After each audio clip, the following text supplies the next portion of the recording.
That's where I become concerned. There's not even a clarification as to whether or not it's in an easement. And then continuing on, it sounded like it said that we would increase. Half the tree is, half the tree isn't. It's that Okay. situation. Continue on. I hereby agree that the city of Statham may remove said tree and dispose of the tree as it sees fit. I hereby convey a temporary work easement from the city. Okay, right there. Thomas, adding a temporary work easement beyond the regular right-of-way. Is that okay? Yeah, what that does is occasionally these trees are sitting right on the line, and in order to cut it down, either the city's employees or the contractor are gonna have to be on private property, to walk around the tree, to cut around the tree, to remove whatever may fall, and they shouldn't be on private property without an easement. Yeah, but that's not what's written in there.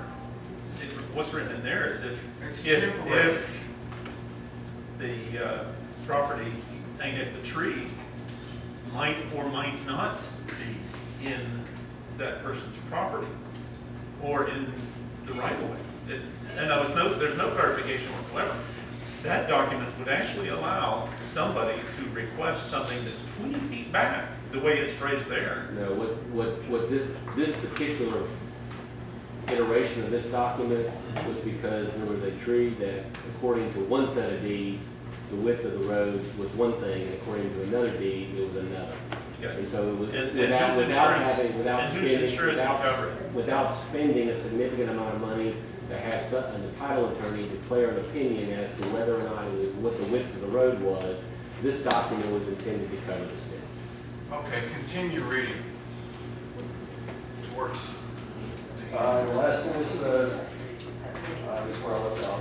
I hereby release and waive any claims that I may have against the city, its officers, agents, and employees, whether such claim is known or unknown, arising from the removal of a tree. I think the biggest question is not necessarily whether this particular document was drawn up for one instance. I think the tree committee is asking, is this a required document for every tree that the city has to take down on right of way or easement? Thomas? One thing I would point out is it doesn't waive claims against contractors. So if there's a contractor that's hired, this document's not necessarily gonna protect that contractor. Second thing is that the reason that we would have this signed is if there's any chance that a tree that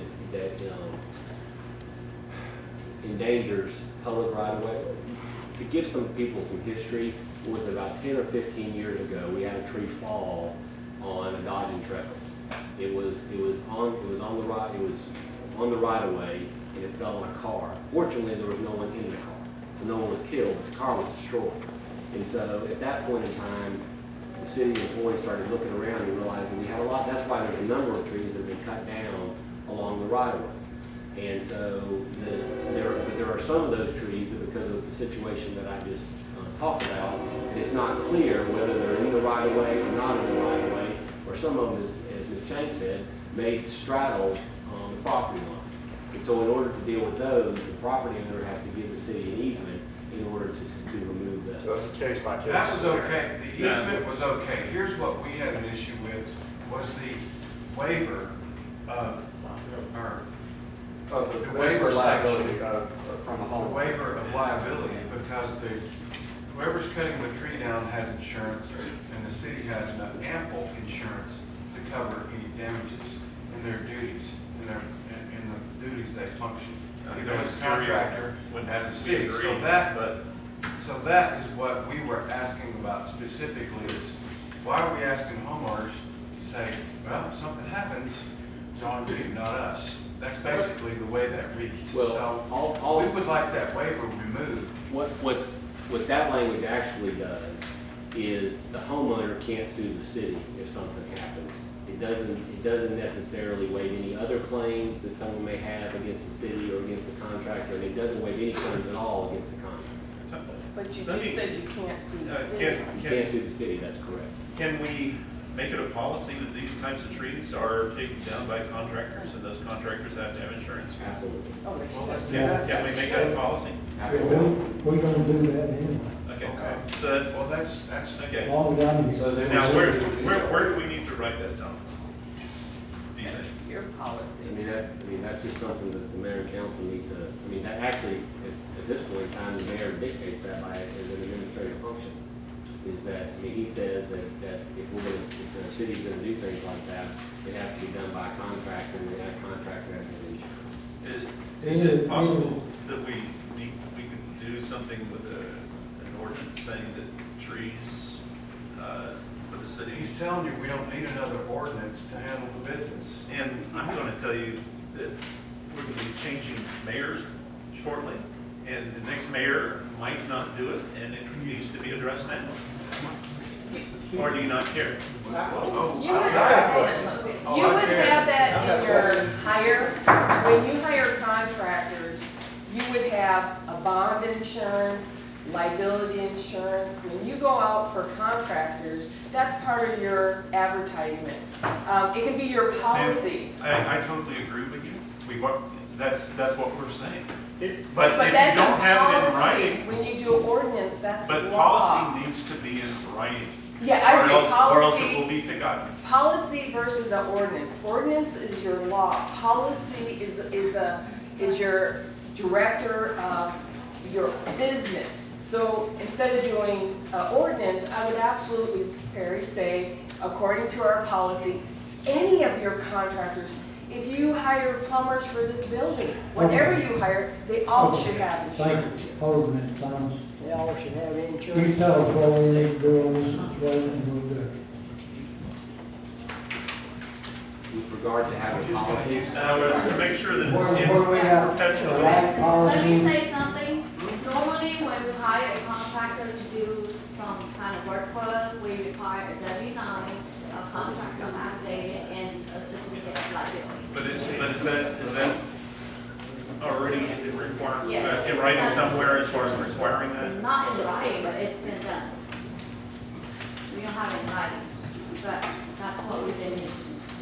I think part of the thing we're getting away from is as far as the statement is concerned, where it says may or may not be on the right of way. If that document indicates that if there is a question about whether the tree is on the right of way, or it is on the property, or it is on both, that document should be merely to get the property owner's permission to remove that tree under the obligations by the city using a contractor to remove that tree. The tree committee never had an issue with that part. Right, and I understand. So the relinquishment of liability It's is temporary. exactly right. If the relinquishment of the liability by the city, okay, if you have a valid contractor with insurance, as you said, which we guarantee when we hire a contractor, then we should not have to worry about the property owner relinquishing their right to hold the city accountable. If for some reason, the forms that are given by this particular person are fraudulent and not verified, you now dump the problem onto the homeowner and ease the requirement of the city to protect the homeowners. Okay. We just,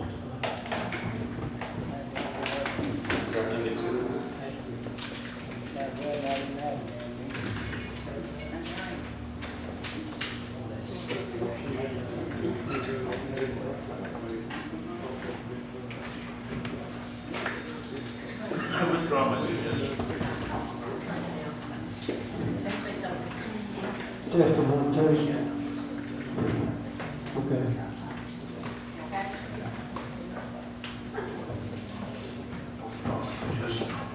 We don't have a question about stock, so I think that part. So,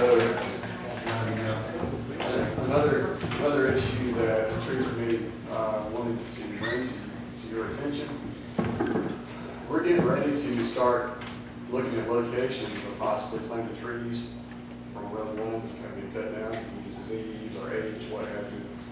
But there's some stumps that haven't been ground down yet. Some of them have, some of them haven't. So we're just trying to get clarification of whether these stumps might be ground up. Is there a plan to do that? Yeah, usually that's what we're doing.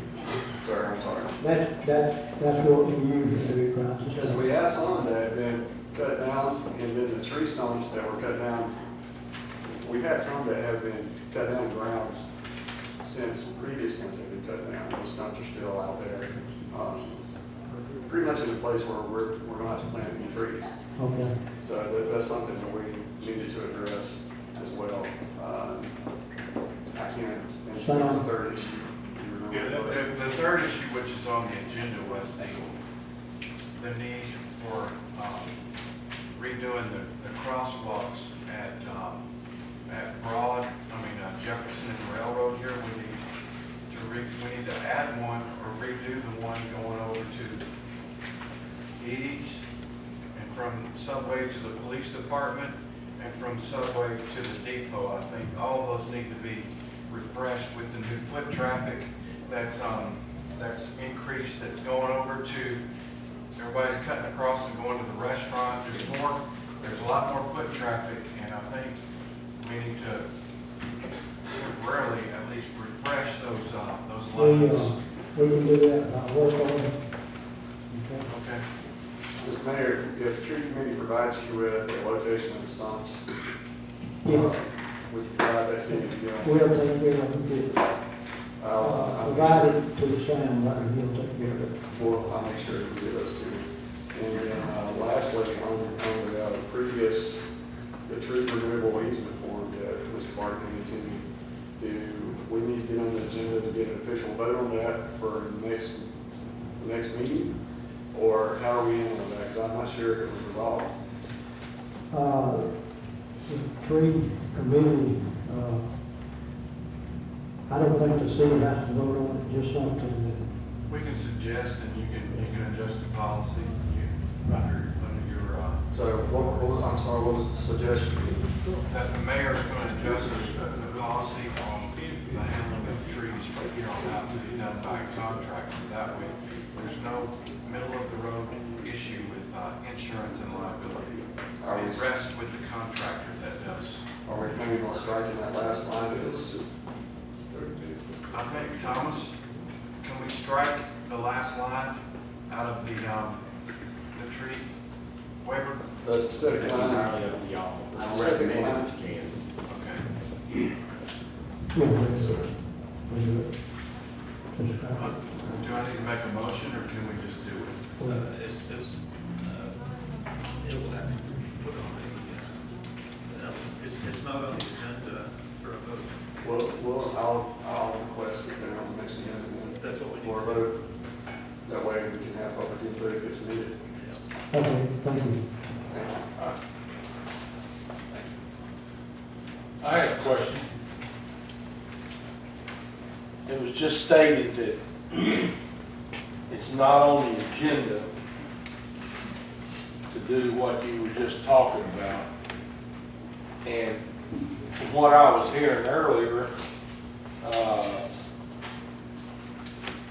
voting on moving the police department and the library, as near as I can see here, that wasn't on the agenda either. So why is one thing that's not on the agenda that you could make a ruling on, and the other thing you decide not to? Sir, it is on the agenda. It is? Yeah. Yes, it is. You're right, The agenda item You're says correct. relocation of the Statham Police Department. If the Statham Police Department is going to be moved into this building, what is in this building has to be moved as well. But it doesn't say anything about the library.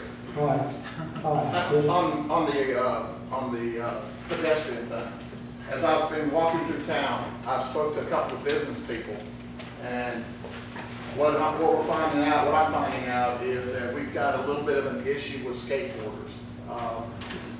One of the, All right, hold on. That's not on the agenda, I'm sorry. well, this is a pedestrian issue, and the pedestrian issue is on the agenda. I'm sorry.